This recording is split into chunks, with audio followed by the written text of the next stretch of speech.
Hi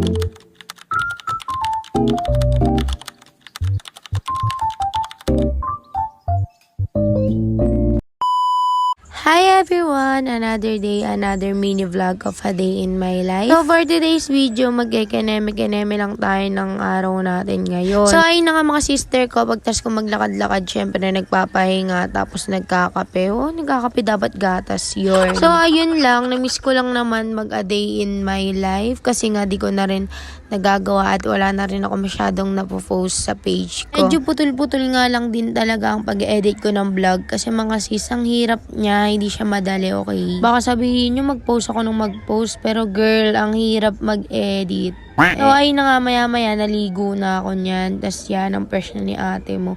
Kasi nga super init na mga bi. At saka ayaw ko rin yan sipunin, kaya naligo na rin ako ng maaga kasi madalas ang pagligo ko hapon na. Ayun, masyadong inaagahan ko na rin talaga pag naliligo ako nowadays. Wow, nowadays. So ayan, unang-una sa lahat, di natin makakalimutan mag-lotion. Very important.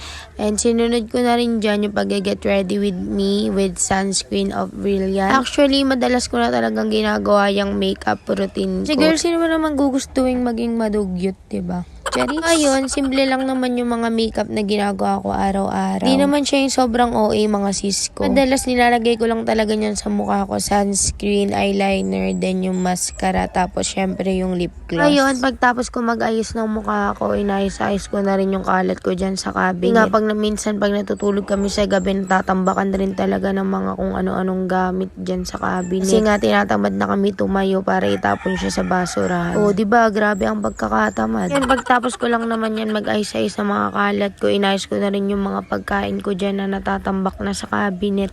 Kasi nga wala talaga akong time para ilagay siya sa tamang lagayan. And ayun, dahil may mga nakasampay pa tayo, mga nilaban natin nung nakaraan, ayan, titiklupin na natin mga sis. Kasi tatama rin na ako neto. So ayun, pagkatapos ko nga isamsam yung mga sinampay, syempre tinuklup na ni sister nyo. Tsaka tamang-tama lang din talaga na nag-a-day in my life ako para saktong matiklop ko na yung mga sinampay ko.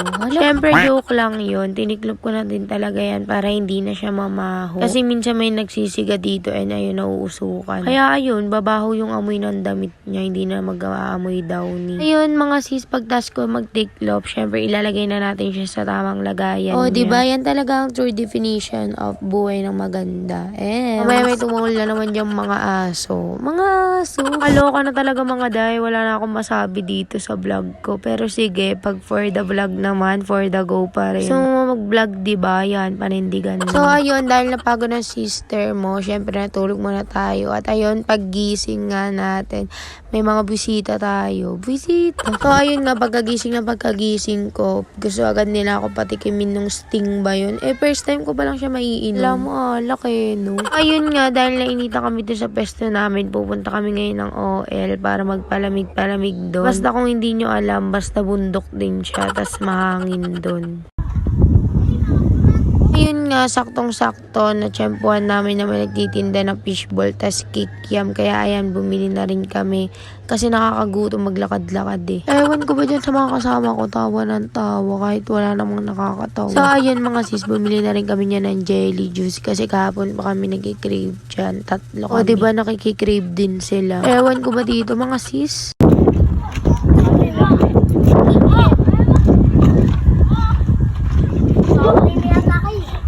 So, ayun nga mga sis, habang kumakain ako, nai-stress talaga ako dyan sa lakas ng hangin. Kasi naman mga sis, napupunta sa pagkain ko, lakas ng hangin. Di ko siya kay rebels. So, ayun lang naman, tawag chismisa lang naman kami ng ganap namin sa buhay. O, diba mga chismosa? Ayun ako, ewan ko na lang talaga mga sis. So, ayun, hanggang dito lang ang vlog ko. Thank you for watching. Bye-bye.